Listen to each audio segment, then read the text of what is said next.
नमो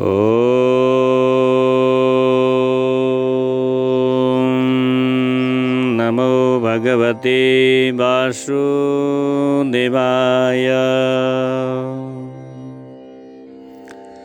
संस्कार Nepal TV YouTube च्यानललाई निहालेर बस्नुभएका सम्पूर्ण भक्त सज्जन महानुभावहरूप्रति हार्दिक आभार, ओमको नमन टक्र्याउँदछु, स्वीकारी बक्सिएला। यहाँहरू समक्षमा चौमासा अवधिमा यस 4 महिनामा श्रीमद् भागवत महापुराणको कथा रहस्यलाई शुद्ध तरिकाबाट अत्यन्त सरल ढङ्गबाट नेपाली भाषामा यहाँहरू सबैलाई कथा श्रवण गराउँदै जाने क्रममा म फेरि पनि आज उपस्थित भइसकेको छु। प्राविधिकमा हुनुहुन्छ मिलन पहाडी, त्यस्तै म पण्डित बन्धुराज खनाल। यहाँहरूको लागि आज हामी 49औं अध्याय अर्थात् 19 अध्यायलाई लिएर उपस्थित भएका छौँ। आजको 19 दिन नेपालका विभिन्न जिल्लाहरू तस्तै विभिन्न देशहरूबाट देश विदेशबाट हामीलाई निहालिराख्नु भएको छ। यहाँहरू सबैप्रति आभारी छौँ। श्रीमद् भागवत महापुराणको अमृत रूपी गङ्गामा डुबुल्की मार्नको लागि सबैजनाले जीवन र जगतको पहिचान, भगवान भक्ति र भगवानप्रतिको आस्थालाई जगाउँदै हामीले हाम्रो यस कथालाई यहाँहरू समक्ष प्रस्तुत गरिराखेका छौँ। यहाँहरूलाई श्रवण गराइराखेका छौँ मात्रै होइन कि हामी आफैले पनि अध्ययन गरिराखेका छौँ। म आफैले यसको विषयमा अध्ययन गरिराखेको छु। भगवानप्रतिको भक्ति म पनि आफू जान्न खोजिराखेको छु। यही विषयलाई यहाँहरू सबैलाई पनि श्रवण गराउन पाउँदा आफैले आफैलाई गौरवान्वित सम्झिएको छु। अहिले गएर 19औं अध्यायमा शुद्धजीले भन्नुहुन्छ, राजधानीमा सवारी भइसकेका राजा के भयो त भन्दाखेरिमा ऋषिको गलामा मरेको सर्प लगाइदिए राजाले आफू सरबारी भयो राजधानीमा। राजधानीमा गइसके पछाडि राजा अत्यन्त उदास भए। आफ्नो निन्दनीय कर्म निम्ति पश्चाताप पनि गर्न लागे। ओहो, मैले त आज निरपराध आफ्नो तेज लुकाइराखेका ती ब्राह्मणको साथमा अनार्य पुरुषले झैँ अत्यन्त तल्लो स्तरको व्यवहार गरेँ। धिक्कार छ। ती महात्माको अपराध गर्नाले अब ममाथि अश्वमेध अवश्य अब चाँडै नै कुनै घोर आपत्ति आइपर्नेछ। मेरो इच्छा पनि यस्तै छ, किनकि त्यसबाट मेरो पापको प्रायश्चित होस्। फेरि त्यस्तो नीच काम गर्ने साहस मैले अर्को पटक नगरौँ। ब्राह्मणको प्रज्वलित कोप रूप अग्निले आजै मेरो राज्य सेना र भरिपूर्ण भएको मेरो सम्पत्ति डढाएर भस्म गरिदियोस्। यसो भएमा कहिल्यै पनि फेरि मलाई अर्को दुष्ट भावना म प्रति केही नआउला। ब्राह्मणले अनि यो प्रकारले देवता गाईहरूमाथि यस प्रकारसँग पाप बुद्धि हुने कुनै पनि मेरो खालको कर्म कहिल्यै पनि नआउला। यही प्रकारले राजाले सोच्दै हुनुहुन्थ्यो, विचार गर्दै हुनुहुन्थ्यो। त्यही बेलामा मुनिपुत्रको श्रापले गर्दाखेरि तक्षकले मृत्युको रूपमा आफूलाई डस्ने वृत्तान्त कुरा थाहा पाउनुभयो राजाले सबै कुरा थाहा पाउनासाथ राजा परीक्षित यो समाचार सुन्दाखेरिमा अत्यन्त प्रसन्न पनि भए। बल्दो आगो समानको चाँडै नै प्राप्त हुने तक्षकको दशाईलाई उनले अत्यन्त उचित पनि सम्झिए। पहिला धेरै दिनदेखि म संसारमा आसक्त भइराखेको, अब चाँडै नै भइराखेको कारण प्राप्त हुने भइहाल्यो।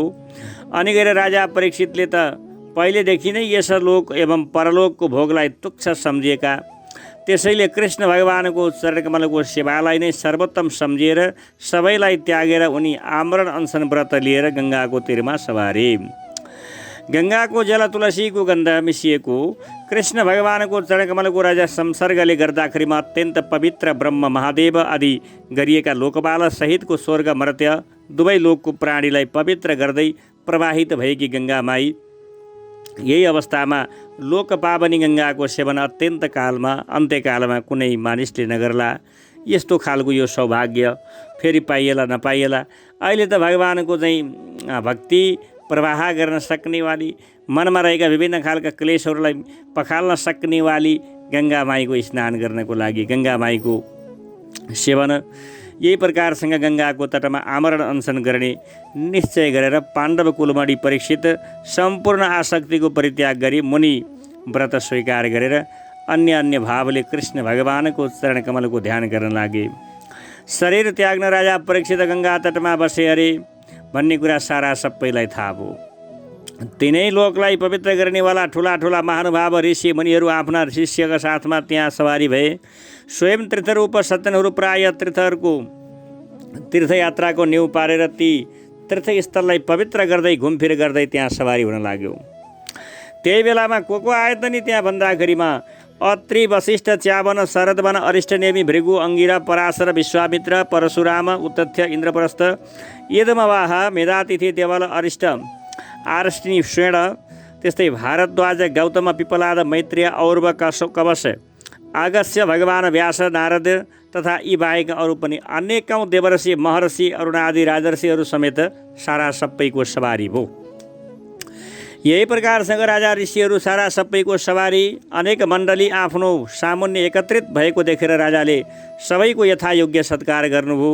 उनीहरूको पाउमा शिर राखेर ढोगिदिनु भयो।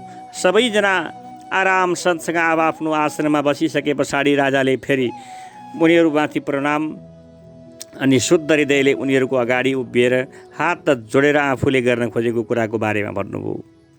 राजा परीक्षित भन्नुहुन्छ, ओहो ऋषि महर्षिहरू, तपाईँहरूको दर्शन पाएँ, म आभारी छु, जय होस्। अहिले राजाहरूमा म सबैभन्दा बढी सौभाग्यशाली रहेछु। तपाईँहरू जस्ता महानुभावहरूले आज ममाथि ठुलो अनुग्रह गर्नुभएको छ। राजा वंशको मानिसहरू प्राय निन्दित कर्म गर्ने हुनाले ब्राह्मणहरूको शरण उद्योग भन्दा पनि टाढै रहन्छन्। उनीहरूको नजिक बस्ने र उनीहरूसँग कुराकानी गर्ने त कुरा परै जाओस्।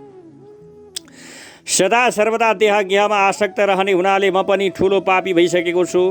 यसै कारणले गर्दा स्वयं भगवानले नै ब्राह्मण पुत्रद्वारा मलाई श्राप दिलाउनु भएको छ।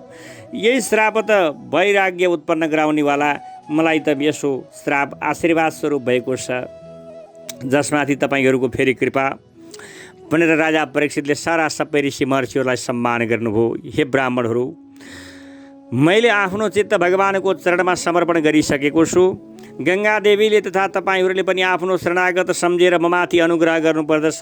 ब्राह्मण कुमारको श्रापले प्रेरित भएको जोसुकै तक्षक रूप लिएर आओस् अथवा स्वयं तक्षक नै आएर मलाई डसोस्, यस कुरामा मलाई अलिकति पनि वास्ता छैन।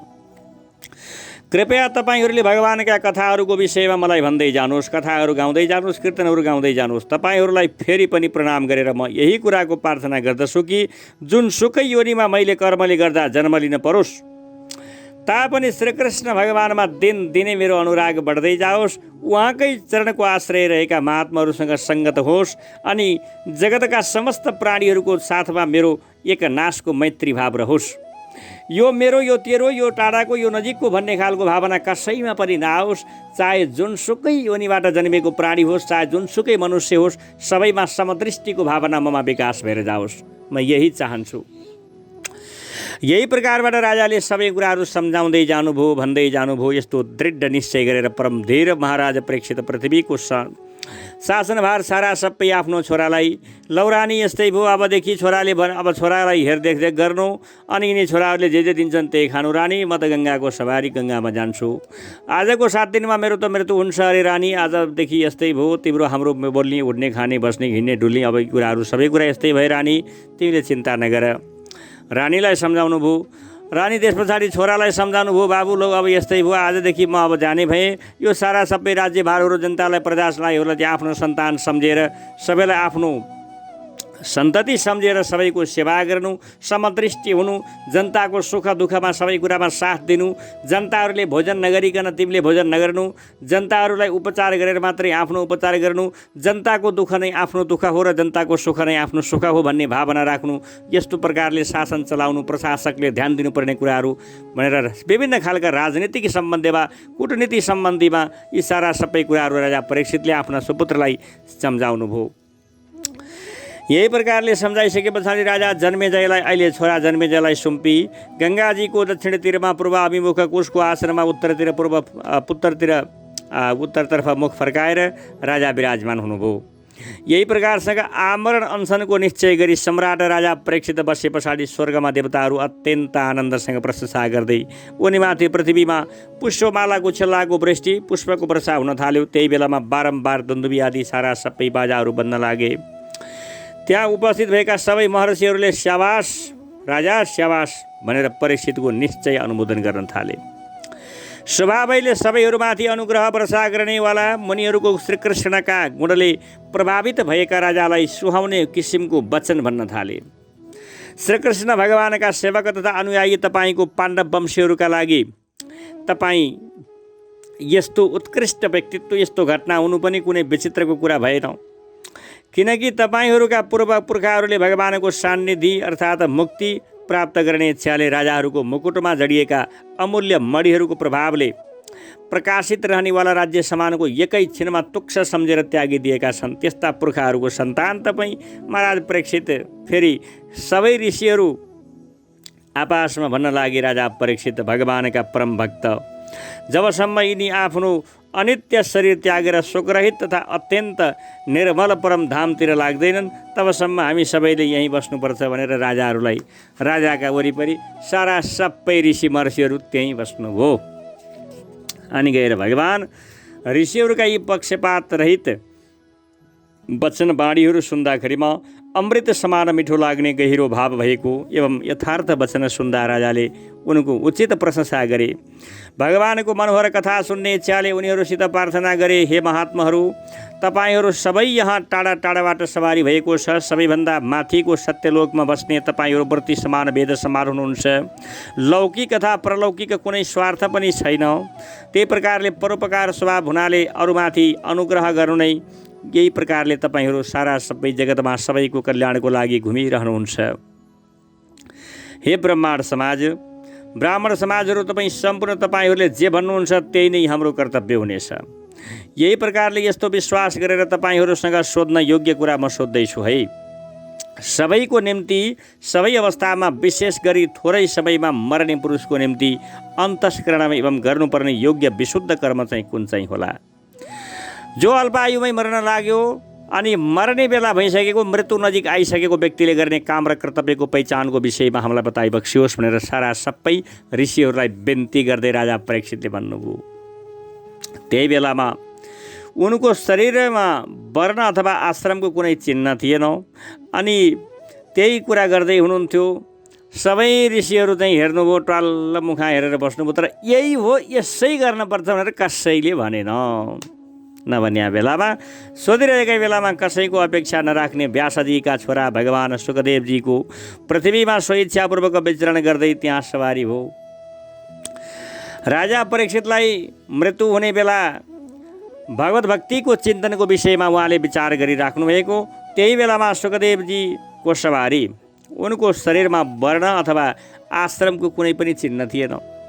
यहाँ बडा अचम्मको कुरा छ। अहिले हाम्रो यहाँ के छ त नि भन्दा विभिन्न खालका सम्प्रदायहरू, विभिन्न खालका यो भगवान भनेका छन्, त्यो भगवान भनेका छन्, यसो भनेका छन्, त्यसो भनेका छन्।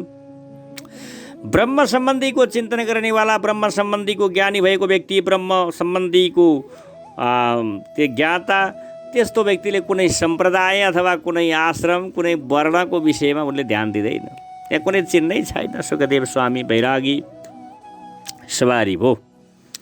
सवारी भइसके पछाडि त्यही बेलामा सुखदेवजीले आत्मलाभले सन्तुष्ट रहनेवाला उनी स्त्री बालकले घेरिएका एवं सारा अवधूत वेशमा बाटामा हिँड्दाखेरिमा केही लागेको छैन, बुङबुङदी त्यत्तिकै हिँडेको छ। सारा सबै स्त्रीहरू अनि त्यस्तै बालबालिका केटीकेटीहरू चाहिँ ल बौला आयो, पागल आयो भन्दै पछि पछि दौडिएका। उनको अवस्था देख्दा कस्तो थियो त नि भन्दाखेरिमा 16 वर्षको उमेर, चरण तिग्रा, हात काँध गाला एवं बाँकी सबै अङ्ग अत्यन्त सुकुमार, आँखा ठुला ठुला र अत्यन्त राम्रा, नाक अलि उठेको, कान एकनास थिए।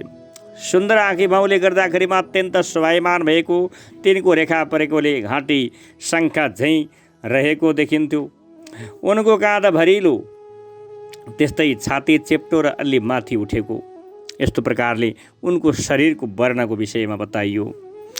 अनि गएर विभिन्न तरिकाले बताउँदै जाँदाखेरिमा श्याम वर्ण भएका, कपाल घुङ्ग्रिएको, कपाल रौँ छर्र छरिएका, यही किसिमबाट अहिले आउँदै हुनुहुन्थ्यो। आफ्नो तेजलाई लुकाएको भए तापनि उनको लक्षण देख्दा सबैले यी सुखदेवजी हुन् भनेर चिनिहाले।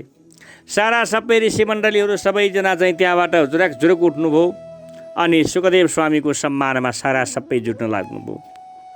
अनि गएर आफ्नो आसनबाट सबैजना उभिनुभयो। राजा परीक्षितले अतिथि रूपले आएका सुखदेवजीलाई शिर निहुराएर प्रणाम गरी यो देख्दाखेरिमा सिल्ली सम्झेर पछि लागेका, यी त बौला हुन्, पागल हुन् भनेर पछि लागेका ती बालकहरू, आइमेहरू जति थिए, छोरी मान्छेहरू, ती सारा सबै फर्किहाले। ओहो, हामीले नचिनेका। सुखदेव पनि राजाको सम्मान ग्रहण गरी एउटा अग्लो सिंहासनमा विराजित हुनुभयो। यही प्रकारबाट ग्रह नक्षत्र एवं ताराहरूले घेरिएका चन्द्रमा चाहिँ ब्रह्मर्षि देवर्षि राजर्षिहरूले घेरिएका सुखदेवजी अत्यन्त शोभायमान। वास्तवमा सुखदेवजी महात्माहरूका लागि समेत आदरणीय हुनुहुन्थ्यो। कुनै विषयमा पनि बुद्धि कुण्ठित नहुनेवाला अर्थात् परम ज्ञान सम्पन्न महामुनि सुखदेवजी शान्त भावसँग बसेपछि भगवानका परम भक्त परीक्षितले उनको नजिकमा आएर पाउमा शिर राखी ढोगेर उभिनुभयो र हात जोडेर नमस्कार गरी एकाग्र चित्तले अति नम्र वचनले सोध्न लाग्नुभयो। परीक्षितले भन्नुहुन्छ, परीक्षित उवाच, अहो अद्य वयं ब्रह्मन् सतसेव्यः क्षेत्रबन्धवः। के भन्नुभयो त भन्दाखेरिमा, हे ब्रह्मन आज मेरो अहो भाग्य, किनकि अपराधी क्षेत्रीय भए तापनि सज्जन समाजमा बस्ने योग्य भए। कृपापूर्वक आज अतिथिको रूपले यहाँ पाल्नु भएर हामीलाई तीर्थ समानको पवित्र बनाइदिनु भएको छ। हे भगवान, तपाईँ समानका मत्स्यहरू महात्माहरूको स्मरण मात्रले पनि गृहस्थहरूको मानिसको त के कुरा, उनको घरसम्म पनि पवित्र हुन्छ तपाईँलाई सम्झनाले मात्रै। यस्ता महान व्यक्ति महात्माहरूले आज मलाई साक्षात् दर्शन दिनुभएको छ। यहाँहरूप्रति म अत्यन्त आभारी छु। राजा परीक्षितले सुखदेव स्वामीलाई बिन्ती गर्नुहुन्छ, यस्ता तपाईँको दर्शन स्पर्श एवं आफ्नो हातले तपाईँका पाउ धुने मलाई यो अवसर मिल्यो। आसन आदिको प्रबन्ध गर्ने सो अवसर भेट्टाएमा पवित्र हुने कुरामा केही सन्देह पनि छैन। हे महायोगिन, जसरी विष्णु भगवानको सामान्य दैत्यहरू अडिन सक्दैनन्, त्यसै गरी तपाईँ समानका महापुरुषको नजिक जाँदैमा मानिसको जस्तो सुकै घोर पाप तुरुन्त नष्ट भइहाल्छ। मैले गरेका सारा पापहरू अब पखालिए, म यसमा ढुक्क छु।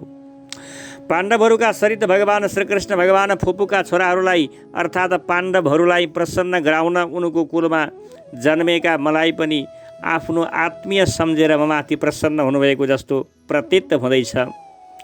भगवान श्रीकृष्णको कृपा नभएको भए तपाईँ जस्ता परमसिद्ध अव्यक्त गति, जसको चालको कसैलाई पत्तो हुँदैन, निरन्तर वनमा रहनेवाला पुरुषको हामी जस्ता सामान्य मानिसले यो मृत्युको समयमा कताबाट दर्शन पाउने थियौँ र। हे ब्रह्मन, तपाईँ योगीहरूका परम गुरु हुनुहुन्छ, अतः तपाईँसँग आफ्नो कल्याणका लागि मरणकालमा नजिक आइसकेको पुरुषले के गर्न पर्छ, यो मर्ने बेलाको पुरुषले गर्ने काम र कर्तव्यको विषयमा मलाई बताइ बक्सियोस्। अन्त्य समयमा नजिक आएको पुरुषले के को श्रवण गर्ने पर्ने हो, के को जप गर्नुपर्ने हो, के को अनुष्ठान गर्नुपर्ने हो, के को स्मरण गर्नुपर्ने हो, कसको भजन गर्नुपर्ने हो, कुन कुन कुराको त्याग गर्नुपर्ने हो, यो सारा विषयमा मलाई बताइ बक्सियोस्। हे भगवान, तपाईँको दर्शन अत्यन्त दुर्लभ छ, किनकि गृहस्थीहरूको घरमा गाई दुने समय जति लाग्छ त्यति समय तपाईँ बस्नुहुन्छ। त्यो गाई दुने समयभन्दा बढी समय नबस्ने यस्ता महात्मन मुनिको आज मैले दर्शन पाएँ। ओहो, म अत्यन्त आभारी छु भनेर राजाले यस्तो प्रकारसँग अत्यन्त मिठो बाणीले प्रश्न गरेको सुन्दाखेरिमा धर्मको तत्त्व बुझेका व्यासका छोरा भगवान सुखदेवजीले उनलाई सान्त्वना दिँदै हुनुहुन्छ है त भन्ने सम्मको कथालाई यस अध्यायबाट विस्तार गरिएको छ। आउनुहोस् दर्शकवृन्द, श्रोतावृन्दहरू, भक्त सज्जन महानुभावहरू, सम्पूर्णमा म अत्यन्त आभार प्रकट गर्दछु। अहिलेसम्म कथा श्रवण गरिराख्नु भएको छ। आफ्नो निवासमा बसेर मोबाइल माध्यमद्वारा, कम्प्युटरको माध्यमद्वारा, त्यस्तै विभिन्न टिभीहरूको माध्यमद्वारा देश विदेशमा, नेपालका कुना काप्चा विभिन्न जिल्लाहरूमा, गाउँ सहर पहाड हिमाल तराई सबैतिर जहाँ तहीँ सुनिराख्नु भएको छ। यहाँहरूप्रति म अत्यन्त आभारी छु भन्दै अहिलेको लागि भने यहाँहरू माझबाट बिदा हुने बेला हुन लागेको छ। अहिलेको लागि आज्ञा दिनुहोस्। हरि ओम। पूर्णमदः पूर्णमिदं पूर्णात् पूर्णमुदच्यते पूर्णस्य पूर्णमादाय पूर्णमेवावशिष्यते। ओम शान्तिः शान्तिः शान्तिः।